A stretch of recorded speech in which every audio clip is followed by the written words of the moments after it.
Salut à tous, c'est 2 minutes. Alors, déjà, je voudrais m'excuser si j'ai pas fait de vidéo pendant ces quelques jours. J'avais un peu la flemme, je profitais de mon portable. Mais pour me faire pardonner, nous allons faire un truc que j'avais déjà fait sur ma chaîne. Mais là, je suis sur une autre application, donc pas la même, qui s'appelle Histoire d'horreur. Ah, Loris, attends, tu fais quoi là? Attendez. Non, Loris, va là-bas. Excusez-moi. Alors, on se retrouve sur Histoire d'horreur. On va faire le jeu de la mort. Voilà. Donc, je vais vous la lire. Pour ceux qui sont à flemme, hein, c'est tout à fait normal. Sinon, on va devoir parler comme ça. Enfin, on va pas devoir parler. Vous allez lire de votre côté, sinon du mien. Mais il préfère lire quand même. Comme ça, je ne sers à quelque chose. Avant de commencer notre conte, je vais vous expliquer ce qu'est le jeu de mort. Alors pour ceux qui ne savent pas le jeu de mort, je ne sais pas si vous avez vu Dailymotion. Il a fait ça sur sa chaîne. Il était sur Skype et il a fait croire à quelqu'un que le diable était avec lui et tout. Enfin, mais je vais vous expliquer quand même. Le jeu de mort consiste à ce que une personne est mort-vivant et il doit s'acharner sur les autres jusqu'à ce qu'il meure. Expliqué comme ça pourrait paraître violent, mais il faut savoir que des enfants de 6 ans y jouent. Mourir signifie tomber, donc jouer sur des matelas est mieux. Après sa mort, le joueur doit chasser les autres vivants ou forcer un mort-vivant à se relever si la deuxième option est d'être et que le seul mort-vivant qui reste est le forceur, la partie se termine. Sinon, le forceur est obligé de mourir après avoir relevé un mort-vivant. Maintenant que vous savez de quoi je parle, plongeons-nous dans ce qu'on surnomme amicalement une histoire d'amour entre la vie et la mort. Et donc, notre histoire commence. Pour de vrai, c'est tout. Alors, ne lisez pas. Et donc, cette histoire a été créée par Nocius. Pensez à éteindre la lumière. Je ne peux pas parce que, vous voyez, j'ai ma fenêtre et je suis sur mon lit. J'ai changé de décor, vous voyez, la chaise elle est là-bas. Et donc, voilà. C'est de la bière, on s'en fout. Alors, c'est parti. Avant qu'on commence cette histoire, s'il vous plaît, pensez à mettre à la lumière éteinte. Et lisez, et quand je vous lirai cette histoire, parce que je vais faire en sorte que vraiment, voilà, qu'on se mette dans l'ambiance. Et dites-moi dans les commentaires de cette vidéo. D'ailleurs, n'hésitez pas à liker et tout. Et voilà. Qu'est-ce que je voulais dire déjà? Attendez. Voilà, que je voulais. Dites-moi aussi dans les commentaires quelle sensation que vous avez eue quand je lis et quand vous avez éteint la lumière. Pensez à me dire ça dans les commentaires. Si vous avez eu peur, si vous n'avez pas eu peur, n'hésitez pas à parler. Il n'y a pas de honte à avoir. Moi, j'ai peur. Vous voyez, quand il y a des morts là, qui surgissent nulle part, mon cœur il fait boum boum boum boum boum. Sachant que j'adore les films d'horreur, donc je sais pas qu'est-ce qui me prend. Mais bon, ne parlons plus. Et commençons. Alors, je me mets dans le chapeau de James Bond. Un matin, assez tôt, vers 6h ou 7h, un groupe d'enfants fraîchement fugués de leurs demeures respectives font le choix de foncer au cimetière dans le but de s'amuser. Ça commence bien. À peine arrivés, ils commencèrent à choisir qui aura quel rôle. Malheureusement, le plus jeune de la bande se fit mettre de côté, car il était déjà trop de participants. Une dixième. Attends, il a dit quoi? Une dizaine. Bon, c'est pas grave. Voilà. Pour l'instant, il me plaît bien l'histoire. Après 15 minutes de poursuite, attrapage et autres, les joueurs finissent enfin par entendre les cris horribles d'un petit d'environ 5-6 ans se faire battre à mort derrière une tombe. Oh putain! Oh, ça commence! Là, elle a pas à vous montrer parce que je suis... Bon, tiens, voilà. Mais je vous assure, j'ai des frissons. Ça pique, hein. Je préfère montrer. Il comprit rapidement qui était la personne en train de souffrir, le supplice du taureau, le jeune Julien qu'on avait laissé de côté. Les... Ah, il y a un cirque! Attendez.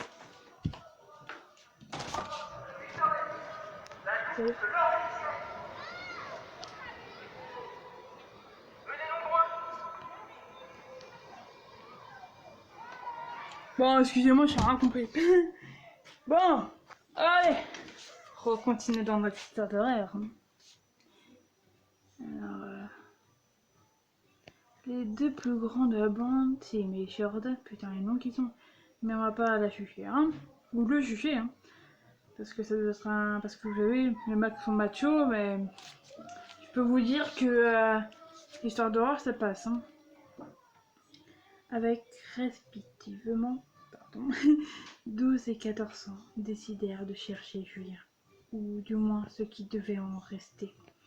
En trouvant le corps mutilé, battu et ensanglanté de leur jeune compagnon, ils firent une terrifiante découverte dont les cris avertirent le reste des enfants et le voisinage à peine réveillé. Le jeune Julien n'a jamais été assassiné, mais s'était tué, bonnement suicidé. Un vieil homme passant par là décida d'appeler la police et d'aller demander aux jeunes de rester à l'écart du pauvre Julien. La raison qui donnait crédibilité au vieil homme était que c'était un ancien gardien qui continue son travail. Déjà, excuse-moi, quand il y a un film d'horreur qui se passe dans un cimetière et quand il y a un vieux parano qui passe par là, le gardien, tu dis, celui-là est louche. Nous prenons le corps et nous partons direct. Pardon. Qui continue son travail sans rémunération. J'arrive plus. Depuis son appartement avec une paire de jumelles, il expliqua avec tranquillité que cet événement ne lui était pas inconnu. Cela faisait déjà un bon paquet de fois qu'il vit des jeunes enfants se mutiler et se suicider dans cette partie du cimetière. À l'arrivée de la police, tout le public de la scène fut interrogé sur Julien. Beaucoup disèrent qu'il était souvent seul, mais semblait accompagné. D'autres lui cracheront dessus en le traitant d'handicapé, mais tout cela n'aboutit à rien. Le même jour, au soir, vers 19h, la même bande de potes retournèrent sur les lieux pour mener leur propre enquête. Mais quelque chose ne va pas. Toubé continuait. Attendez!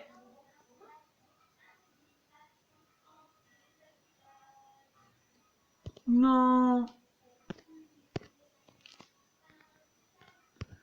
Attendez, permettez.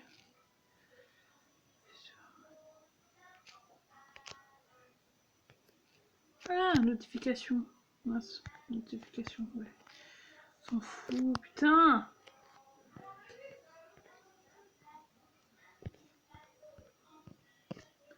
Et bah, vous savez quoi? Je trouve cette histoire tellement bien que j'ai envie de continuer. Bon. Oh, ouais, on a le temps pour une deuxième histoire. L'Ocular, Space Game, Dieu mange. Vous préférez l'Ocular ou Escape Game?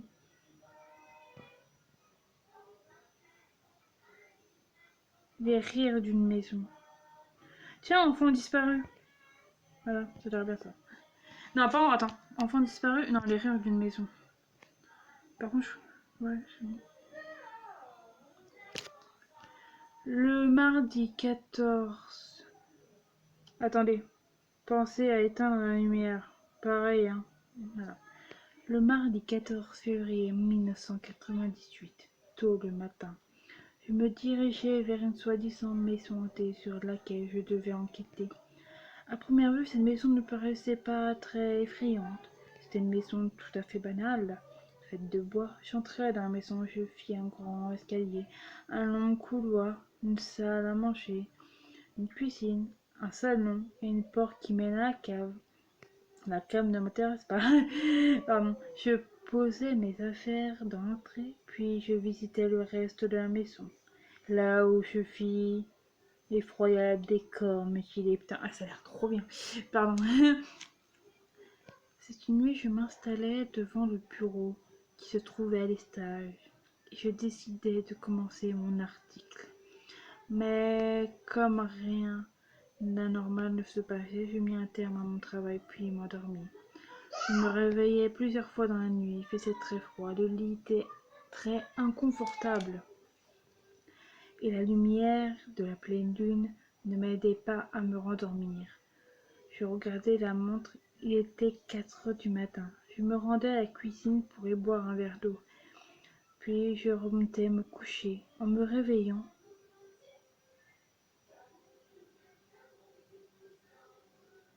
pardon, tu ne dors pas jusqu'à demain. Pardon. Puis je remontais me coucher. C'est maman. En me réveillant tôt le matin, je vis la porte de ma chambre complètement ouverte. Je l'avais pourtant bien fermée. La matinée se passa normalement quand vint le moment de continuer mon article. Je m'aperçus que mon carnet et mon stylo avaient disparu. Approché du bureau, je fis un bout de papier sur lequel était écrit « Je te vois ». Des frissons me parcoururent le dos. Qui avait bien pu écrire ce mot? Étais-je vraiment seule dans la maison? Était-elle hantée? Non, les fantômes n'existent pas. Mais j'eus la sensation que quelqu'un était bel et bien là et m'observait. Dans ce cas, où est-ce que cette personne pouvait-il bien se cacher? Les choses devenaient de plus en plus étranges. Je me retournai d'un coup, pris de peur par un bruit. Quelque chose était tombé sur le sol, comme du verre qui se brise en 1000 morceaux. Crus que cela venait de la cuisine, pas de velours. Attends, j'ai des frissons, bien sûr, j'ai grave peur.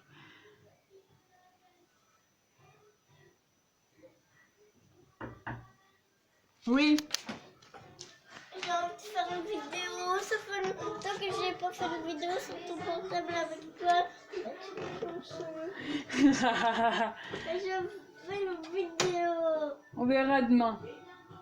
Mais la dernière fois, tu l'avais oublié. Mais non. Pas là-bas. Non, je suis en train de faire une vidéo là, tu me déranges. Une vidéo? Mais ça, c'est pas un film d'horreur. Si, au revoir. Maïs, va là-bas. Maïs, elle commence pas à m'emmerder, tu vas là-bas. Mais c'est pas vrai, c'est pas un film d'horreur. Si, là, c'est un truc pas pour toi. Ah non, maman, là, prends ta fille, là. Non, mais je veux quelque chose, je veux un dessin animé. Non, mais les animés, on verra demain. On verra tout demain. Demain, j'ai la liberté, là. Donc, tu vas là-bas. Bon. Yo, vers ma porte. Vas-y, là, va là-bas. Mais je veux pas. Attends, j'ai pas verrouillé à cette porte, ça me saoule. Eh, va là-bas, là. Maman, prends ta fille. Ah, Maïs, là, tu commences à me faire mal. Va là-bas, va là-bas, va là-bas. Mais va là-bas, putain. Mais... Ah, tu commences à m'emmerder, va là-bas. Dégage. Au revoir. Mais maman, prends ta fille, là. Qu'est-ce qu'il y a, mon amour?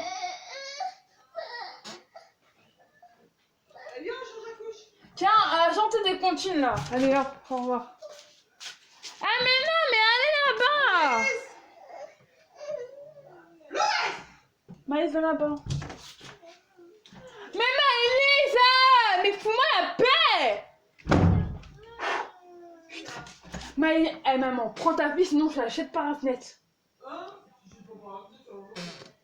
là. Va là-bas. Ah, t'es peut-être ma soeur. Mais tu me fais chier. Va là-bas. Attendez. Attendez. Ça y est, j'y suis. Je me suis mis contre la porte. Ça y est, donc. Attendez. Mais rien n'était tombé. Pourtant, j'avais cru entendre un bruit. Je revins sur mes pas et à ma plus grande surprise, le papier où on avait écrit dessus avait disparu. À la place déposé mon carnet, comme si de rien ne s'était passé. En sûr, c'est pas une vraie maison hantée. C'était complètement perdu. Je me réinstallais devant mon bureau pour continuer mon article. Je décidai de raconter ces transitions et bruits que je venais de rencontrer. Il a été tard le soir. J'en conclus que je devais dormir. Alors, je m'apprêtais à me recoucher. Je vis un jeune garçon placé juste devant la porte.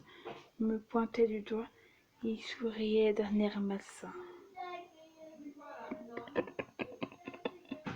Ah, le rire que j'ai, c'est horrible.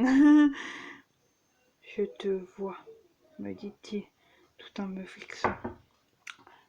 Ah, quoi? Je veux le servir à maman. Attendez. Attendez. Je vais servir à maman. Excusez-moi, hein, c'est très... Attendez. Là, Attends, non, hey, vous allez là-bas. Oui, je l'ai, attends. voilà. Tiens.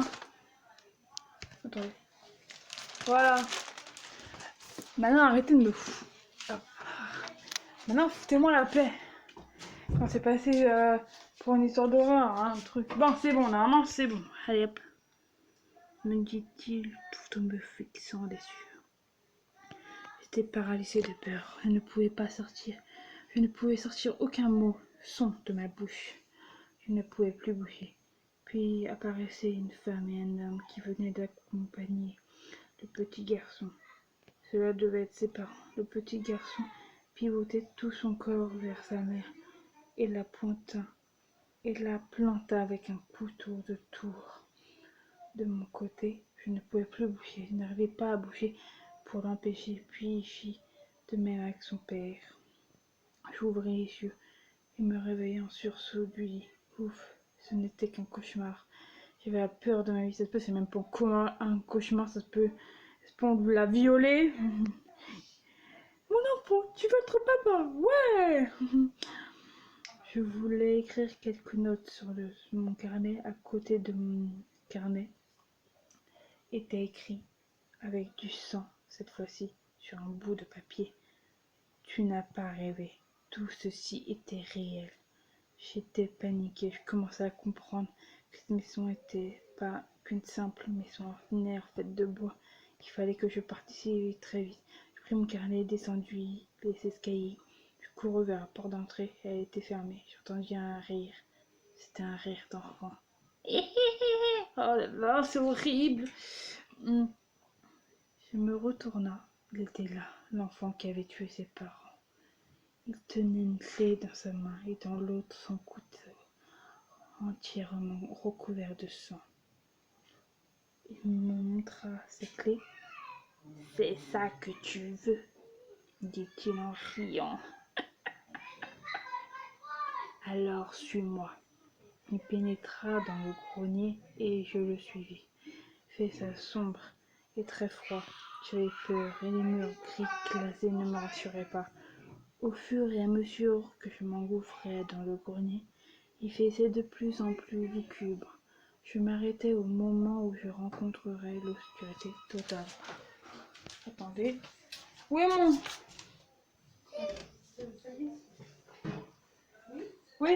Oui, t'inquiète, je sais.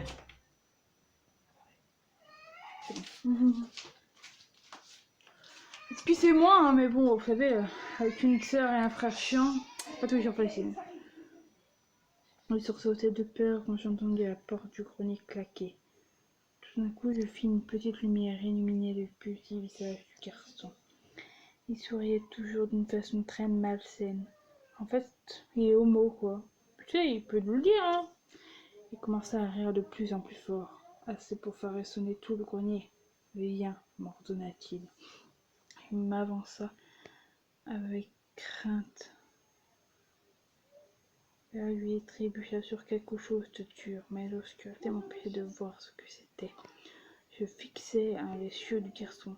Il tapa 2 fois avec ses mains, et à partir de ce moment-là, la petite lumière commença à prendre petit par petit de l'ampleur, jusqu'à éclairer entièrement le grenier. J'aperçus le cadavre qui m'avait fait trébucher. Il était recouvert de sang, avec des membres découpés. J'eus un haut le cœur et vomis tout ce que j'avais dans l'estomac. C'est vrai que c'est horrible, hein. Je regardais devant moi, mais l'enfant avait disparu. Sur le sol étaient disposés plusieurs cadavres et membres découpés. Ils formaient ensemble une phrase. Regarde dans ta poche. Je plongeai ma main dans la poche et retrouvai la clé qui me permettra d'ouvrir la porte d'entrée.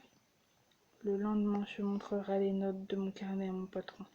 Mais celui-ci me reproche d'avoir fait un mauvais travail et me jette le carnet par terre. Je ramassai mon carnet et feuillette les pages. Voilà ce que j'aperçus. Je te vois, tu n'as pas rêvé. Tout ceci était réel. Regarde dans ta poche. Je mis la main dans la poche et tomba sur la clé. Maxime Lemonnier, Pastine. Bah vraiment, bravo. C'était une très belle histoire, j'ai eu des frissons jusqu'au bout. Il y avait beaucoup d'action. Si tu regardes ma vidéo, bah voilà, faites-le savoir à celui qui a envoyé ça. Donc par Anaknovnik, excuse-moi, je le dis bien. Alors n'hésitez pas aussi à partager la vidéo. N'hésitez pas aussi, bah, bien sûr, à mettre dans les commentaires de cette vidéo si vous voulez d'autres histoires d'horreur qui pourraient vous intéresser. Donc vous voyez, hein, on a à peu près tout ça. Donc on a fait le jeu de la mort et nous avons fait les rires d'une maison. Donc c'était vraiment bien. Par Lady Blue. Oui, oui. Et donc voilà. Donc ça s'appelle Histoire d'horreur. Donc attendez vite fait, je vais vous faire montrer pour si vous voulez me conseiller quelques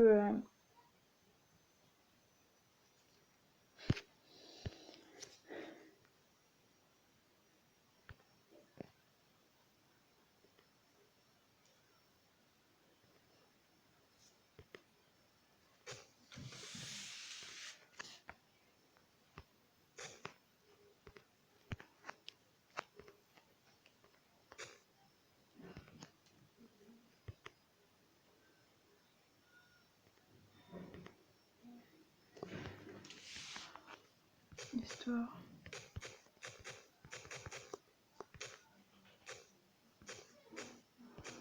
d'horreur. Et rire d'une maison. Et les rires d'une maison, c'était quoi l'autre? C'était le jeu de la mort.